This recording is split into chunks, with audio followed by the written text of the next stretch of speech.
Hi, this is Robert Tack. I'm sharing with you my PD journey. I believe this is episode 3. I'm really in the very beginning stages of this Parkinson's journey. Uh, I think the battles, I've been very healthy all my life. So when this started getting symptoms related to Parkinson's, it was pretty shocking. Went down a whole path of exclusionary tests such as MRI for the brain, MRI for the spine, EMG for hands, legs. Of course, nothing came up, which I guess is good. I don't have tumors or brain cancer or ALS and or any other cancer, at least at the moment. But it shook me to my core, thinking that you have this future in your mind as to what it's going to be, and you get this diagnosis, um, and everything changes. So getting in with a therapist, talk therapists, support groups with Parkinson's, to me has really been key to sort of keep going, because there's been some days where you're just like, holy shit, how am I going to deal with this? And of course, you go from how you're feeling right now to, oh my God, am I going to be in a wheelchair in a week? Am I going to lose my, faculties, dementia, all the rest of that? And those things could happen, but they're not going to happen today or tomorrow or hopefully anytime soon, if ever. But those are the things that I'm sure keep a lot of Parkinson's folks up at night. Speaking of which, sleep's been okay, not great. So I've been working on that in terms of taking the right medication. So here's where we're at. I'm not even with a MDS yet. I have a neurologist, uh, but I'm looking to get in with a neurologist at Georgetown, and I'm getting closer, getting warmer. You have to sort of start with a GP, and they refer you, and you have to wait. They're on a waiting list, and it's a whole process of going through it. So obviously, there's high demand for MDSs, and any neurologist has a specialty in Parkinson's. And we live in an area where there's some great doctors, but it's still a challenge. So that's been part of the process with this. Right now, the medication I'm on is just the quick release levodopa or carbidopa levodopa, which is really was just used as a trial to see if I have Parkinson's. I even did, thinking because I'm so fresh in this journey, that I even had a SYN skin biopsy, and it came back negative. Well, it came back. I'm realizing now, after doing more research, it came back negative because the alpha synuclein protein has not had time to build up in my skin, and therefore hasn't shown. So if anyone out there is looking at doing it, I think it's a good test. I would just say it's probably not like in the I wouldn't do it in the very beginning, because you may get a negative or a false positive, or vice versa. So just things to keep in mind. I was trying to avoid a DAT scan because of the radiation going into my brain, and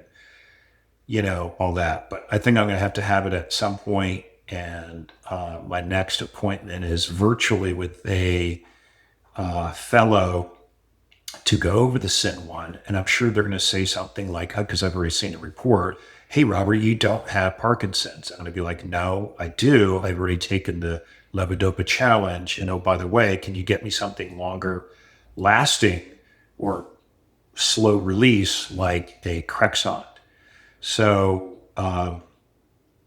because trying to time the meds I haven't been able to figure it out just yet at the beginning of the story. So, this is sort of the journey that I'm on. I'm grateful for having a support group, not only my family, but actually a Parkinson's support group and a talk therapist, and that sort of has helped me through this. But it's an everyday challenge, no doubt. And obviously, for me, the better I feel, the less I think about Parkinson's, the more positive I can be. The worse I feel, the more I think about, that sort of downward spiral. But so you have to sort of, I'm learning that you have to sort of just ride it out. and be like, no, this is just a crapola day and it will get better. So if you using things like a gratitude journal, I'm using things like meditation. I'm trying to do some neuroplasticity, which I haven't done like Word. There's something called Wordle on New York Times and Pips. So I'm doing both of those every day. They're simple little word and number games that you put together. But listen, it all helps. I'm really big on trying to do some fitness because it feels like I can take some control back of this god awful disease. And so fitness, listen, you just do the best you could do. I know they talk about like vigorous exercise, 3, 4, 5 times a week. Yeah, I guess that is certainly the optimum. But I think any amount of exercise that you could do is just put it in the bank that it's going to help you. So what I specifically do is I use an Apple Watch. There's Fitbit and there's all these other devices, wearable devices that you could use. But I use the Apple Watch, and there's three. They have them as rings on the Apple Watch, and the ring represents a goal, an exercise goal. So there's three of them for me. One is exercise.